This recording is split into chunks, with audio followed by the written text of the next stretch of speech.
Hello everyone, and welcome back to Berserk and the Band of the Hawk. Let me check if I push the record button. Yes, I do. So in this one, I think we'll try something new. The Endless Eclipse mode. Because I'm kinda curious. And judging by the stats of everyone, I think it's best to try with Guts. As you can see, we have a deepest layer in the upper right corner, so that's as far as we can go for now, I suspect. Anywho, we'll go with Guts, but I also want to talk to you about some stuff. Some stuff that happened in the previous episode. But first, let's hear a bit what someone has to say. But anywho, also, a couple of things.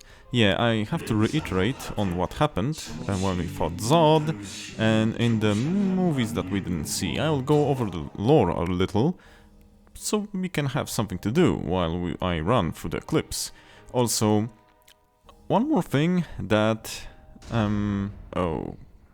it's kinda spoilerish to start it now, but...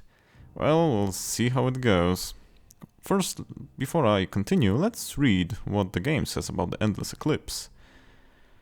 Well, various characters' desires are revealed. I don't know if that's good. Select a desire and satisfy it in order to move on to the deeper layer of the Endless Eclipse. You clear the Endless Eclipse mode when you reach the deepest reachable layer. The deepest reachable layer is updated when you progress the story mode. In reaching certain layers, Endless Eclipse of the Endless Eclipse, you will be able to obtain the layer progress reward. Okay. Check the layer progress rewards by pressing X button in the Choose Your Desire menu. Individualized for each player character. Okay. Okay, that's logical. Okay, yeah, so it's kind of a progress menu. Let's see. Infinitely continuing layers, fulfilling people's desires. Will you be able to reach the abyss? Probably not. Probably not. How's the desire progress? Nothing. What's the reward? What is it all about?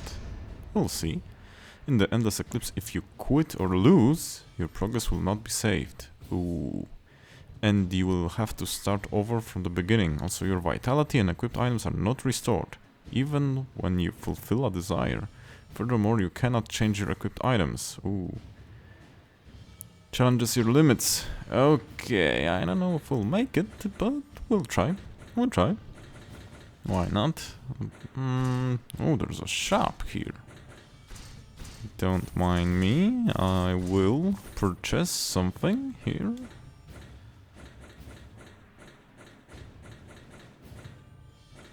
Let me get an additional cup of the strong.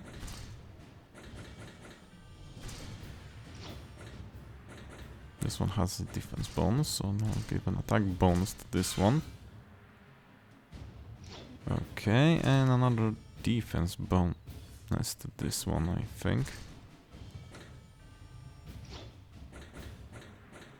Okay, this one actually upgrades its defense up. Well, we'll go with one of those. For now, it's okay. I just wanted to try that. Okay, we're good. So let's begin battle, and I'll start talking about the things I wanted finally, and see if I don't fail while talking, cause it could be like that. So, additionally, I have some update, as always, thanks to Wanzukom. Thank you again, big shout out. He actually tested with a stopwatch the timed events and mission. If you have a mission objective that says it's timed, like for example you check the Behelits and something is timed there, he actually monitored it with a stopwatch and came to the conclusion that in his testing, he tested it about 6 times from what he said, that 6 out of 6, that time limit was 5 minutes and 30 seconds. So, well, depending on how you look at it, it's quite generous for some of those missions, because mainly the fields are kinda... the playable areas are kinda flat fields, which we go through, and there's a heap of enemies, so having more time, I don't know if it will be beneficial to us. Come on. Yeah, okay, no need to go berserk right now, we're doing fine-ish, I think. Whoa, you don't go buffing on me. Okay, 2 more appeared.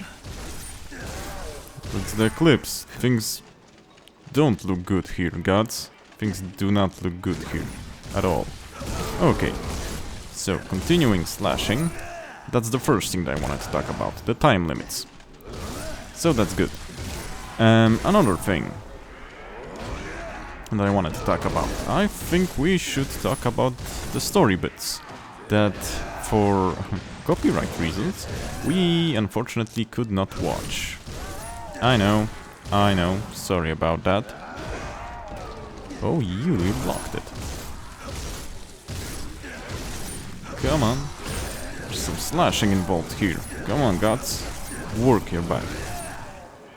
Okay, nicely done. More accursed spirits. Oh, come on. So, you're probably wondering about those Behelits that we are, well, gaining, or trying to gain, after the missions. So basically, those are that strange-looking, human-faced amulets people have on them. Well, maybe not all of them act like amulets, but most of the time we can see that people actually wear them like that. For example, Griffith. Griffith wears one on his neck, if I recall. Wait a second. In the Endless Eclipse mode, you'll be presented with missions in accordance to the desires selected. Choose your desire menu. Different missions will be presented, clearing which will allow you to move deeper onto the next layer. Okay, every 5 layers clear, you'll be able to get back to the camp. Okay. Okay. So, head together with the Skeleton Knight. This is someone who is quite important to the story. So, yeah, we'll talk about him a little bit later. So when you clear missions on your current layer, a portal will appear. Approach the portal, press A, which I don't have on a DualShock 4, and proceed deeper onto the layer. So yeah, what we were talking about. Behelits. Yeah, so they have that strange look on them. But, well, what are they, you would ask me? Ooh, defeat the stray war demon. Okay. There's sort of a... To not give away too much before the story shows us what they're capable of, they're sort of like a spirit stone. And in the Berserk world, they act as a sort of a link between two worlds, because Berserk actually has a distinction between the physical world, where we are in the main story with gods, we do all our missions for now, etc., and between the astral world, where there's a couple of interesting things lurking around, so to speak. So yes, the Behelits are sort of a link between those two worlds. That's all I'll say for now. Not give up too much of those two worlds.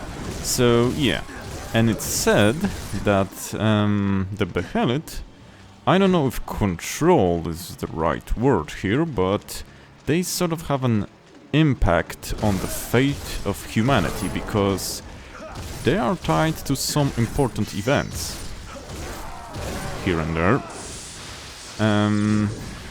And it is said, and I think the same was in that one of the cutscenes that we didn't watch, I think it was said there, that it's not so much that you acquire a Behelit, as a Behelit belongs to a certain person. So the way it is portrayed in the manga and said a couple of times is that even if you lose a Behelit you acquired, it will itself find its own way to you. So you won't actually lose it, so to speak, as you always somehow get it back to your possessions. Sorry. Okay, we must defeat stray war demons to acquire the Behelits in the Endless Eclipse. Formidable enemies? No, well, the first one wasn't as much. Multiple appear for every desire. Okay. Okay, thank you, Skeleton Knight. Or Skull Knight. Wonder why you're called Skeleton Knight here. Anywho, yeah. So, like I said... Okay, transport unit. So, I guess we'll have a mission now to... Sort of an escort mission? Or protect mission? Yeah, soldiers or tractors transporting goods may appear. If you help an ally transport, make it to the target destination, they may reward you with recovery items. Ooh, nice. If you destroy enemy transport units, they will drop recovery items. Okay, yeah. So let's kinda sprint there, as we do not have much time, I think. I think they're being attacked. So, yeah, that's the Behelits in a nutshell. And there is a bit more to them, but the problem is, some of you may not know the whole Berserk story, and I wouldn't want to give up more about what they do before we get a chance to see that in the main story or experience the aftermath of... Wait, what? It arrived? Well, I was mainly full on vitality, so might as well just... Material found, material found. Nice. Come on, slash him. Okay, cleared out some room. Let's also... Oh crap, I was gonna do the death blow, but I was a second too late. Unfortunately. I'm trying to also not move the camera that much, so you guys... Whoa, okay, cool. So you guys don't get dizzy here. Or sick watching this. But okay, we're moving through the layers at an okay pace right now. So I'm kinda glad. And I think for now that would be all I would like to say about the Behelits. For now, the most important thing you should remember about them is that they are spirit stones. They have important meaning to the story, are kind of I would say linked to crucial events, you could say that, or crucial characters, which the Behelit will always find his own owner again, and also that there are a link between the material and the spiritual realm. So that's astral realm and physical realm would be a term more proper in the Berserk world. So that's what I would like you to remember from this. And that's one thing. Also, the other thing about Zodd. You probably, well, if you watched my previous episode, remember the cutscene that the group from the Band of the Hawk was talking some gossip about Zodd, some legends basically about him being this unbeatable, immortal basically warrior. That's why he was called Nosferatu Zodd. He supposedly lived for hundreds of years, beating and bashing heads and enjoying battlefields and defeating soldiers. So, yeah, and if you saw my battle with Zodd, you've seen that he looks kinda uncanny. Definitely not a normal human. Even though, well, Guts is a strong man for a human, Zodd was something entirely different.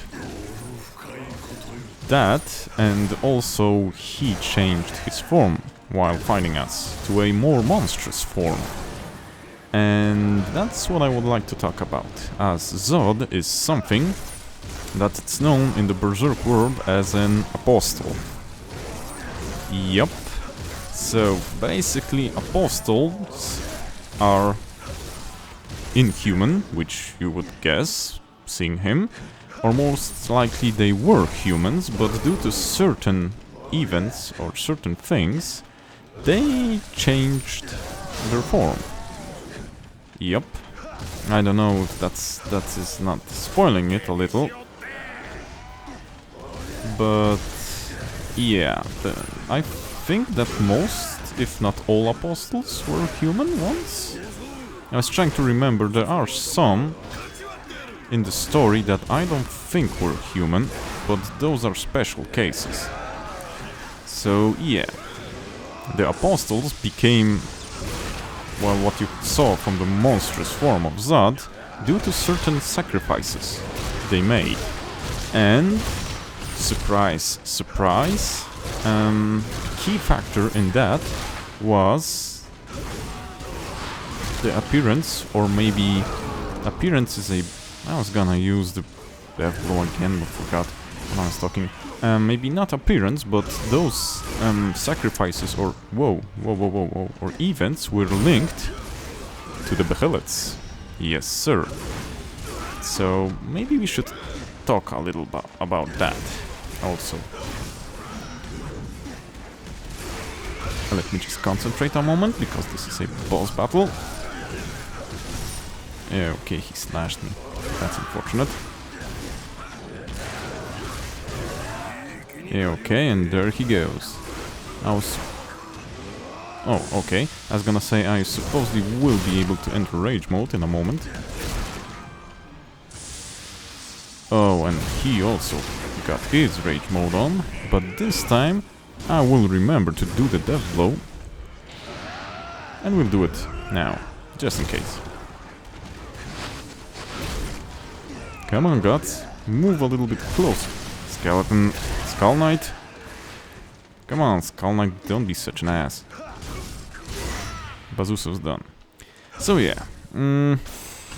I could tell you how that works a little bit more in depth, but I would be, unfortunately, giving away a key figure in the Berserk lore, and well, key figures maybe would be a better way to say it, and I don't want to do it yet because we have not witnessed their interference, or maybe a better word would be to say their presence yet. Although, be sure that they are present. And are probably up to something no good. So, anywho, I'll try to actually maneuver around these topics, not saying precisely who we're dealing with, as the masterminds here, just to keep it fun a little bit.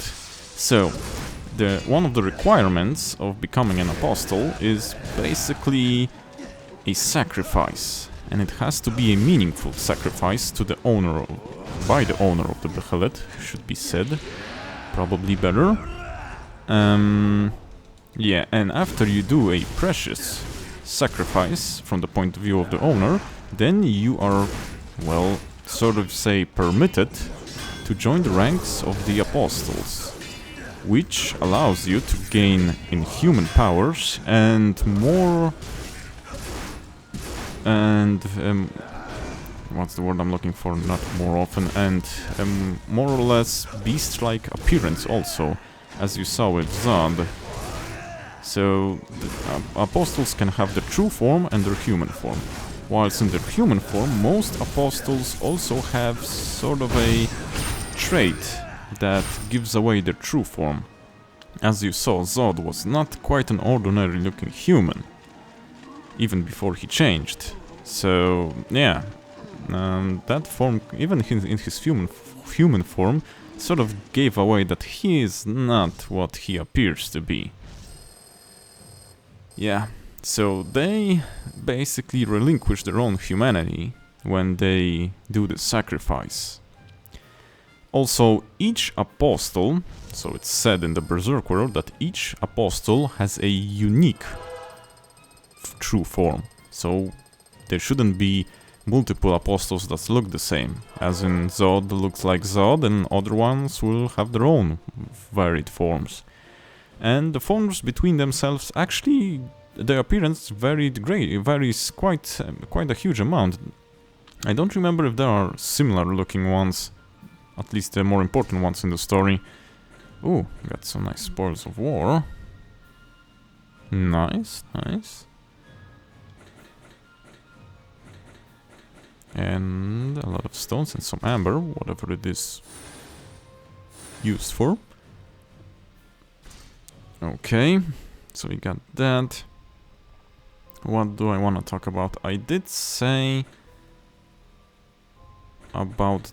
Oh, select your design. I did say about their true forms, about that the human forms have traits. Yeah, so that's basically an apostle. So let's maybe look at more precisely at the one apostle that we've met so far. And that would be Zodd, known as the Nosferatu Zodd. But first let's check those missions and desire. And let's go with the first one. So, as you saw in... Well, you didn't, so I kind of had to skip through the movie. In God's battle with Zodd, he, even though slays a lot of enemies without much of a problem, as you can see now, he was seemingly no match for the immense strength of Zodd. Especially in his apostle form, he was lugging us left and right without much of a problem. And in the anime, in the manga, also, from what I remember, one of the first things he did when he saw gods was basically throw a couple of soldiers at him, picking them up only using his sword, and he slinged them towards gods. So, Zodd is basically a battle-loving person. He lives for battle, he breathes battle, and the way it works, he basically lived so long because he desired to... Well, Griffith? As a bad guy? He desired to basically meet a... don't know if I will use the correct word. A rightful opponent? A worthy opponent. Yeah, that would be the better way to word it. A worthy opponent. And he actually curses his great immense strength because he ends fights quite quickly. And in the manga, it's a great deal of problem for him because he cannot savor the battles that he takes part of. The battles end too quickly. He mostly kills all his opponents, as you heard from one of the guys talking that he slayed hundreds of humans before. So yeah, that's mainly his biggest problem. And during our fight, even if we somehow managed to work around the human form, the real true apostle form actually proved quite a bit too much for gods to handle alone, and that's why we were, I don't know if saved is the right word, but helped by Griffith, who intervened in the battle, so gods wouldn't outright die. Okay, hostile transport unit. So need to beat that. Gotcha. Let's concentrate on that a bit before I get back to talking. Also, I need to see if I can get a healing salve somewhere. Also combo it with a death blow. Ooh, nice. Nice. That was a great death blow.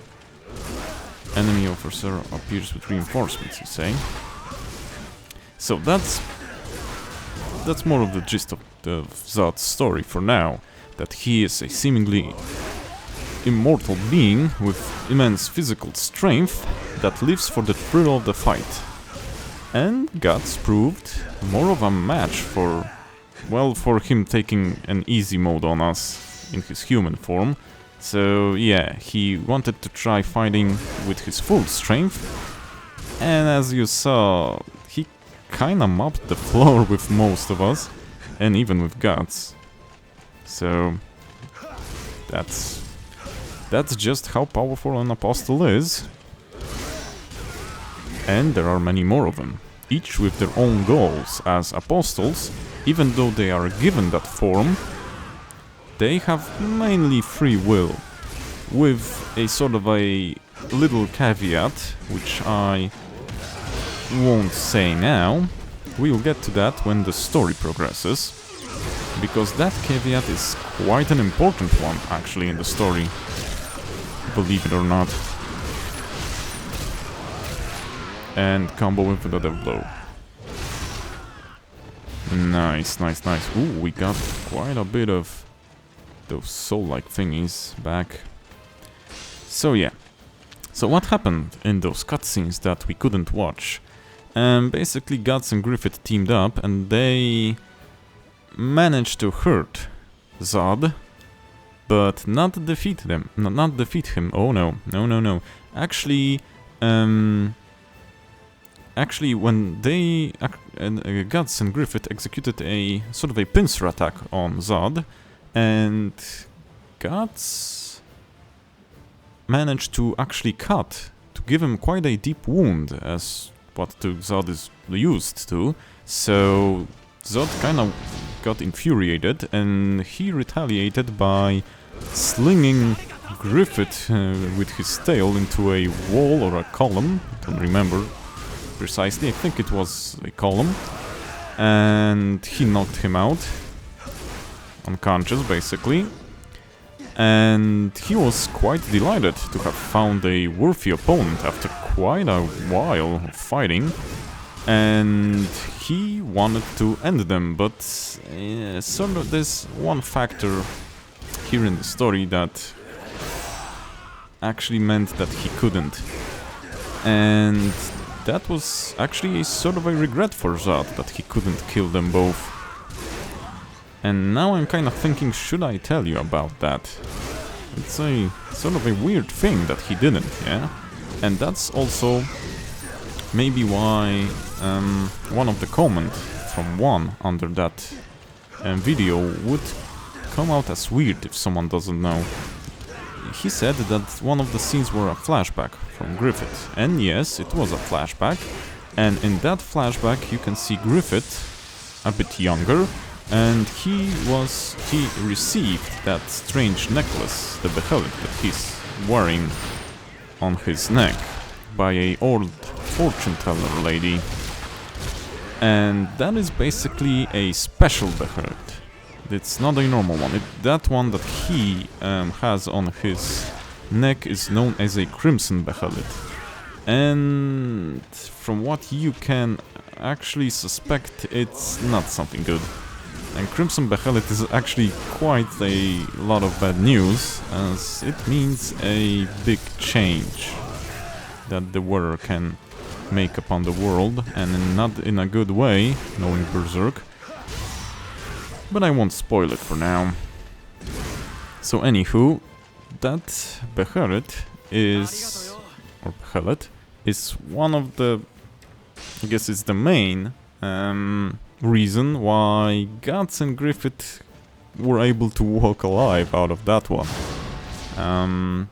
Because Zodd was actually going to finish off Griffith when he was unconscious, but in the last moment, eradicate into the time limit. In the last moment, he saw that Crimson Behelit dangling from his neck, and that actually stopped him from ending them both. He was quite shocked to see that he had the Crimson one, as that is a big deal.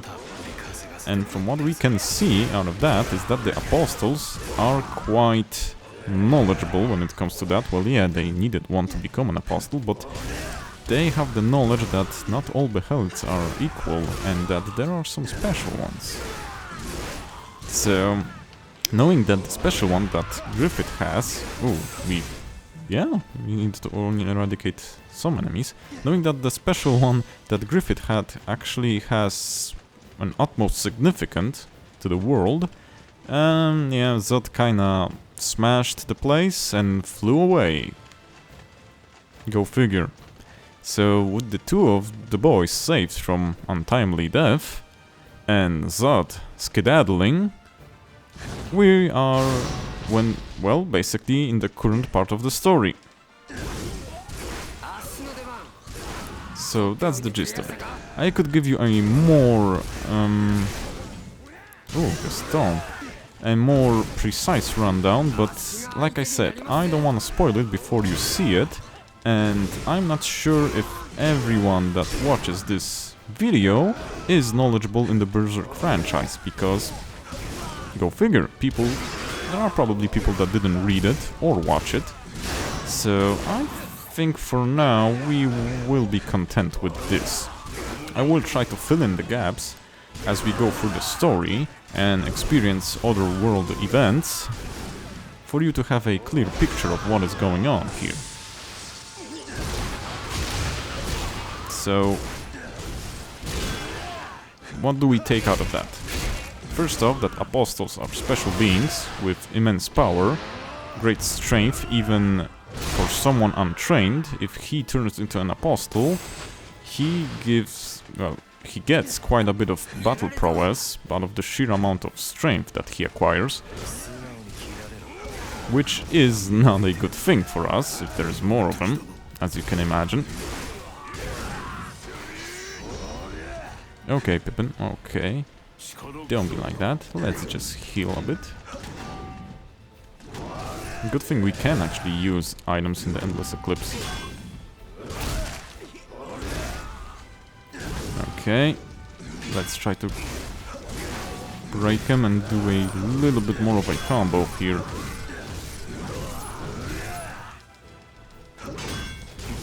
Okay, he does not stay broken that much. And if you're wondering about that roll, I pushed the guard button to do sort of a recovery. Those more accustomed to fighting games should be used to that quite easy, as that's a typical ukemi recovering movement type of skill. So yeah. Couldn't roll out of that one, that was weird. Also Death Blow coming up. Nice. Defeated them all.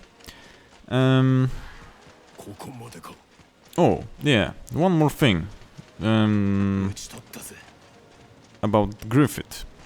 So when he was knocked unconscious, like I said, he had that dream, or maybe reminiscence of acquiring that Behelit from a fortune teller, sorry. And basically it was an old lady, sort of a gypsy looking old lady, that foretold Griffith that one day he will basically conquer the world. That was probably said in that cutscene. So that is also an important factor here, which would be good if you could remember that, dear viewers. And let's see how we're doing with the time. 33 minutes. Okay, well, we cleared level 10. Midland Heavy Warhorse. So we can change horses now.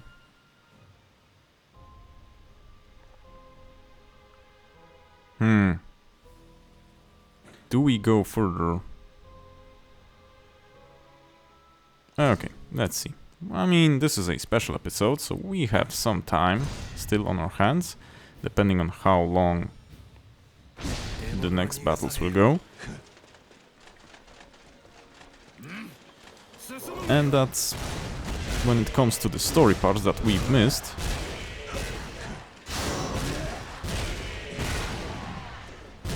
Okay, so we basically need to watch their backs. Oh no, we need to prevent him from reaching the destination. Hold on, man, hold on. You're quite a way away from me. Dang, he's fast. Jesus Christ, Gaston, wait for us. He's too fast.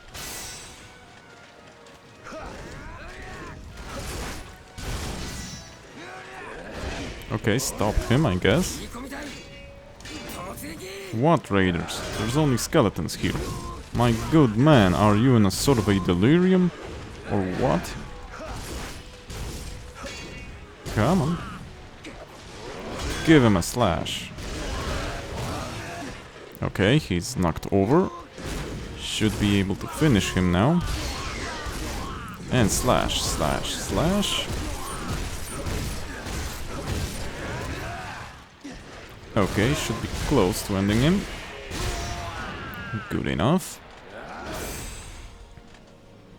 And let's go deeper. That mysterious sorcerer is... I don't know if he's... trustworthy. Jesus Christ, man. Stop you guys from reaching the destination. Why are you so fast, though?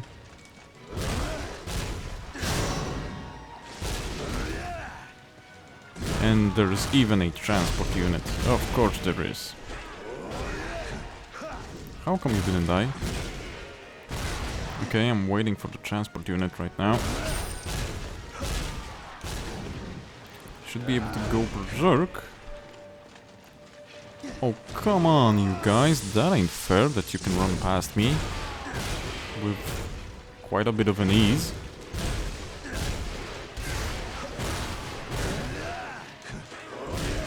Come on, come on. Maybe pump up those fury levels for a bit of a death blow, but I don't think we're getting one.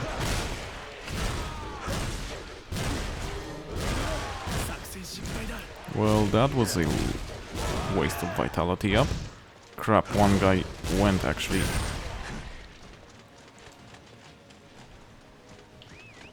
Can I summon a horse? Crap. Come on, horsey.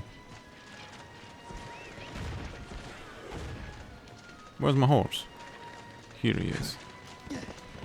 This should be quicker. So, block him, block him, block him. That was quite a bit of a handy moment that he blocked him. Otherwise, I would be messed up here. So, let's go deeper. For now, they're quite... I'll not say easy, but they're going quite well. But like I say, for now. Whoa, there's a lot of you. Let's go ham here. The more there are of you, the quicker I'll charge this meter. And let's do a death blow. As there are quite a bit of you guys here. Should take care of all of you? Okay. I mean, it works. You lend me a hand. Buddy, did you just see what I did?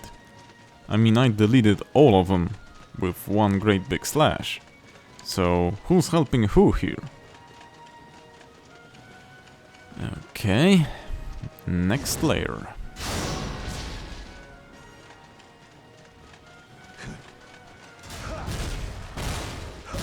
Where's the strong one? Okay, here is one strong one. And from what we can see, there's another one. Where are you? Okay, here he is. So, at least on the lower floors that we are now, the missions seem very basic. I'll go for the horse, so this will be quicker. So the portal materialized, so let's just skip ahead. With this sort of a pace, and when I'm not concentrated on talking facts to you, and thinking how to talk about them without giving away too much, I think... crap, even Casca's here.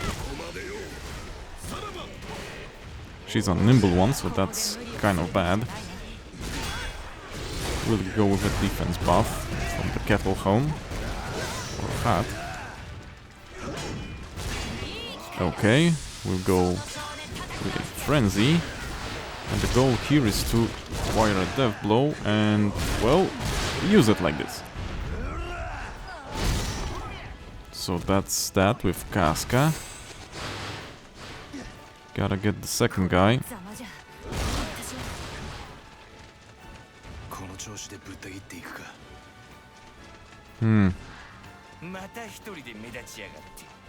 I don't think we're preventing him. Come on, come on. Going through, going through. Sorry about that sudden shift. Needed to lock onto him.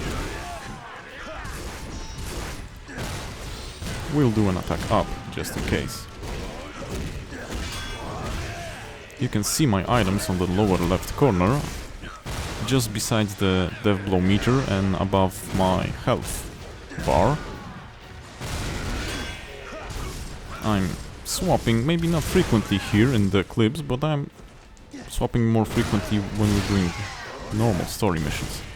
Okay, we're going frenzy here. And when I get the chance, I'm dropping a combo. Charged attack plus death blow and he's ours. Yup. So this is done. And away we go. Wait, what? Shouldn't this be a portal? Come on. Come on, open it for me. Don't be like that. Can you please open the portal? Yes, he can. Apparently he can. Any day now, boys. Any day now. Any day now. Any day now. Whoa, nice. So, that's the rewards we got. And yeah. Another level, why not? This is all looking fine. New attacks, new items. We got a few gemstones, which we do not know what to do with for now. Well, used for enhancing, that's a given, but maybe the game will tell us something more. Sataroth is actually someone important in the story also. And if you'll watch the cutscenes, we actually met her. Now, oh, the level will reset if I quit. So we've met her now. She is a princess, if I remember right. And she has taken a particular interest in Griffith. So his charms worked on her, even. Be sure to remember that also. And since we are 43 minutes in, I will end this episode and we'll continue pushing towards the layer 25 in the next one. Thank you for watching, and I'll see you in the next one. Bye bye and take care. See ya!